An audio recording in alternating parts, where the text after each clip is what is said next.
اللہ نے ہمیں ایک نماز عطا فرما دی جس کو ہم آج صلاۃ التراویح کہتے ہیں۔ میرے نبی کے زمانے میں اسے قیام اللیل کہا جاتا تھا، اس لیے حضرت عائشہ رضی اللہ تعالیٰ عنہ کی روایت ہے جس سے 8 رکعت والے حضرات استدلال کرتے ہیں کہ رمضان اور غیر رمضان میں اس کو امام بخاری نے قیام اللیل کا ہی عنوان دیا ہے، آپ نے 11 رکعت سے زیادہ نماز نہیں پڑھی۔ ایک ضعیف روایت میں ہے کہ آپ نے 3 دن پڑھائی نماز، یہ تو صحیح روایت ہے۔ کتنی رکعت پڑھائی؟ تو ایک ضعیف روایت میں ہے کہ 20 رکعت پڑھائی۔ اچھا، ضعیف روایت سے عبادت ثابت نہیں ہو سکتی حکم شرعی، تو جب حضرت عمر رضی اللہ تعالیٰ عنہ نے سب کو، اب میرے نبی کے دور میں 3 دن کے بعد آپ تو آئے نہیں کہ کہیں فرض نہ ہو جائے، تو صحابہ اپنے طور پر قرآن سنتے تھے ٹولیوں میں۔ صدیقی دور میں 2 سال وہ فتنوں میں گزرا، تو اس میں بھی اسی طرح چلا کہ ٹولیوں میں ہوتے تھے۔ حضرت عمر رضی اللہ عنہ کے زمانے میں حکومت مضبوط ہو گئی، طاقتور ہو گئے، تو ابتدائی سالوں میں نہیں، چند سالوں کے بعد اب مسجد میں تشریف لائے تو لوگ اس طرح کوئی 4 ادھر 4 ادھر 5 ادھر 10 ادھر 20 ادھر، تو کہنے لگے ان کو ایک امام پہ جمع کر دیا جائے تو کتنا اچھا ہوگا۔ تو آپ نے سب کو اکٹھا کیا اور ابی بن کعب رضی اللہ تعالیٰ عنہ کو امام بنایا اور سب کو ایک نماز پہ جمع کر کے 20 رکعت کا حکم عطا فرمایا۔ تو حضرت عمر کا یہ عمل اس حدیث کو مضبوط کر دیتا ہے کہ چونکہ میرے نبی نے کہا علیکم بسنتی و سنت الخلفاء الراشدین من بعدی، کہ میری اور میرے خلفاء راشدین کی سنت پر مضبوطی سے عمل کرنا۔ تو حضرت عمر کا جو 20 رکعت طے کرنا ہے، اگر ان کا اپنا اجتہاد ہے تو بھی ہمارے لیے عمل کے لیے کافی ہے، اور اگر ان کو یہ یاد ہے کہ میرے نبی نے 20 پڑھی تھیں تو اور زیادہ اچھی بات ہے۔ لیکن بہرحال جو 8 پڑھتا ہے ہمارا اس پہ بھی کوئی اعتراض نہیں، چونکہ وہ بھی حدیث کے ساتھ بات کرتا ہے، اور باقی پوری امت 20 پڑھتی ہے ان پر بھی اعتراض نہیں۔ میں ایک جگہ سے گزر رہا تھا، نماز کا وقت ہو گیا، اہل حدیث کی مسجد تھی، میں وہاں نماز پڑھنے چلا گیا تو ایک بہت بڑا اشتہار لکھا ہوا تھا، 20 تراویح ثابت کرنے والے کو 5 لاکھ روپے انعام۔ کہ 20 تراویح، سینکڑوں سال سے امت کا عمل 20 تراویح آ رہا ہے۔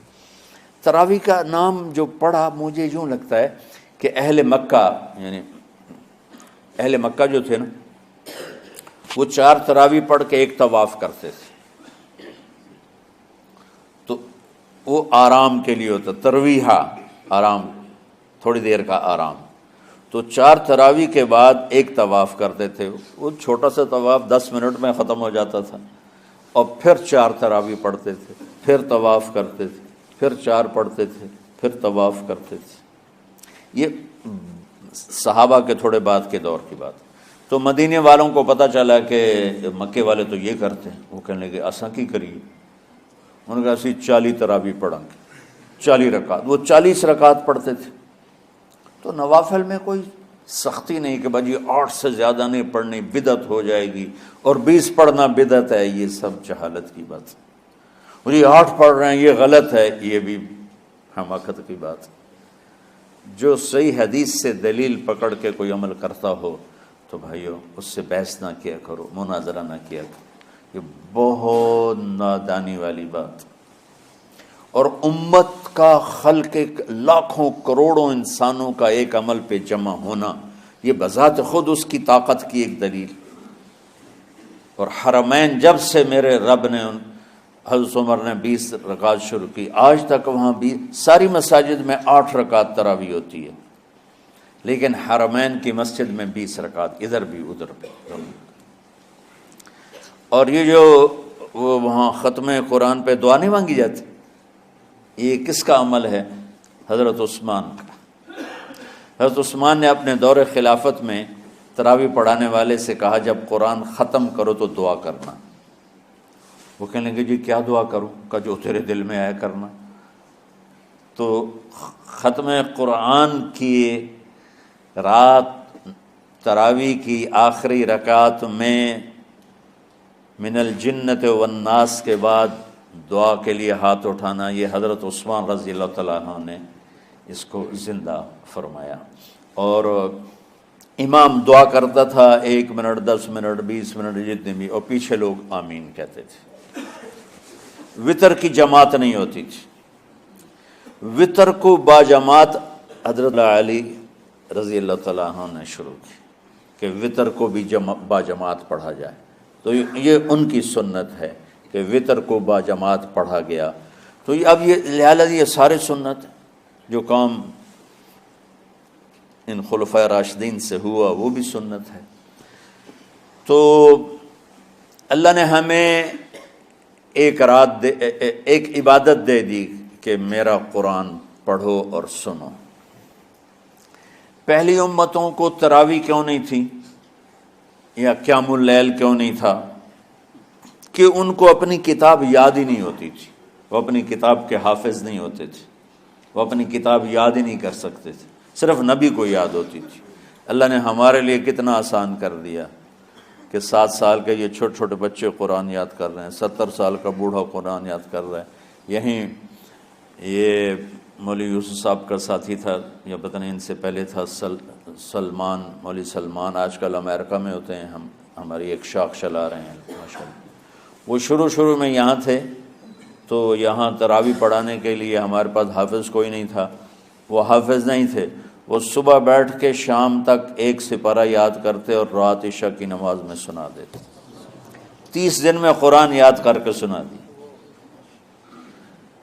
مطلب یہ سنی سنائی بات نہیں، ہمارے اسی حسنین، اسی ممبر اور محراب کی بات کہ یہیں اسی مسجد میں انہوں نے صبح سے مغرب تک یاد کرتے تھے اور پھر عشاء میں کھڑے ہو کے سنا دیتے تھے۔ پیچھے ہوتے تھے لقمہ کوئی دینے والا شاید، لیکن بہت خوبصورت پڑھ کے 1 دن میں یاد کر کے سنا دیا۔ اور ایک مجھے نام بھول گیا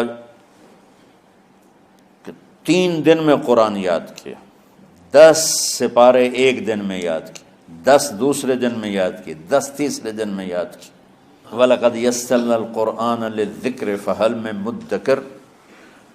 تو اللہ تعالیٰ نے اس کو نصیحت کے لیے بھی آسان کیا ہے اور یاد کرنے کے لیے بھی آسان کیا ہے۔ کوئی کتاب پہلے یاد نہیں ہوتی تھی کسی کو، ماشاءاللہ تم میں کتنے حفاظ بیٹھے ہیں اللہ کے فضل سے۔ تو اللہ نے ہمیں رات کی نماز عطا فرمائی، اور چونکہ یہ ایک مشقت ہے تو میرے نبی نے کہا یہ رات کی نماز کے ہر سجدے پر 1500 نیکی لکھی جاتی، 1500 نیکی لکھی جاتی۔ اور اللہ تعالیٰ ہر سجدے پر جنت میں ایک محل بناتا ہے جس کے 60,000 سونے چاندی کے دروازے ہوتے، اور ایک درخت اس کے لیے لگاتا ہے جس کے نیچے 100 سال گھوڑا دوڑ سکتا ہے۔ تو رمضان کا اہتمام آپ رجب سے شروع فرما دیتے تھے۔ میرے نبی نے 9 رمضان دیکھے، 9 رمضان اپنی زندگی میں، 9 رمضان۔ 10ویں رمضان سے پہلے آپ اللہ کے پاس تشریف لے گئے۔ آپ کی زندگی میں روزے فرض ہونے سے آپ کی وفات تک 9 رمضان گزرے، اور میں قربان جاؤں اپنے نبی پر، اپنی امت پہ کیسی شفقت تھی۔ آپ سحری کھاتے تھے بالکل آخری وقت، ادھر بلال اذان دے رہا ہے اور ادھر آپ آخری لقمہ کھا رہے ہیں، اور ادھر سورج نیچے ہوا اور آپ کھجور منہ میں۔ ایک آدمی اوپر کھڑا ہوتا تھا مدینے میں تو وہ چھت پہ، گھر کی چھت پہ کھڑا ہوتا تھا، سفر میں ہے تو وہ کسی پہاڑی پہ کھڑا ہوتا تھا۔ جو ہی سورج کا کنارہ نیچے جاتا اب فوراً وہ کہتا یا رسول اللہ قد غربت، تو آپ کھجور منہ میں ڈال لیتے تھے، یا پانی، کبھی پانی سے افطار فرماتے تھے، کبھی کھجور سے افطار فرماتے تھے، کہ میری امت پہ بھوک کا وقت کم سے کم آئے۔ آج کل جو یہ ہمارے افطاری کے اوقات ہیں نا، یہ سورج ڈوبنے کے بھی 2-2.5 منٹ بعد کے ہیں کہ احتیاطاً، ٹھیک ہے چلو احتیاط کر لو کوئی مسئلہ نہیں، لیکن اصل ہے ادھر چونکہ اب سورج ہمیں نظر ہی نہیں آتا ہے، اس طرح ہم گھرے ہوئے ہیں شہروں میں، دیہاتوں میں بھی اب اس طرح کا ماحول ہے کہ وہ نظر نہیں آتا ہے، تو بہتر کہ ادھر سورج غائب ہو، ادھر لقمہ منہ میں جائے، لیکن یہ تب ہے جب آپ نظر آ رہا ہو۔ اب جب آپ یہاں بیٹھے ہو حسنین میں تو یہاں تو کوئی سورج نظر نہیں آئے گا، یہاں تو مینار ہی نظر آئے گا، تو لہٰذا احتیاط ٹھیک۔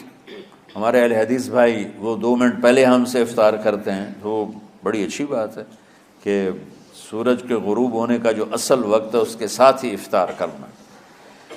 اور سحری میں ایک واقعہ سناتا ہوں۔ آپ سحری کھا رہے تھے، بکرے کی سری پکی ہوئی تھی، تو مولا علی رضی اللہ تعالیٰ عنہ اور رباز بن ساریہ رضی اللہ تعالیٰ عنہ آپ کے ساتھ کھانا کھا رہے تھے۔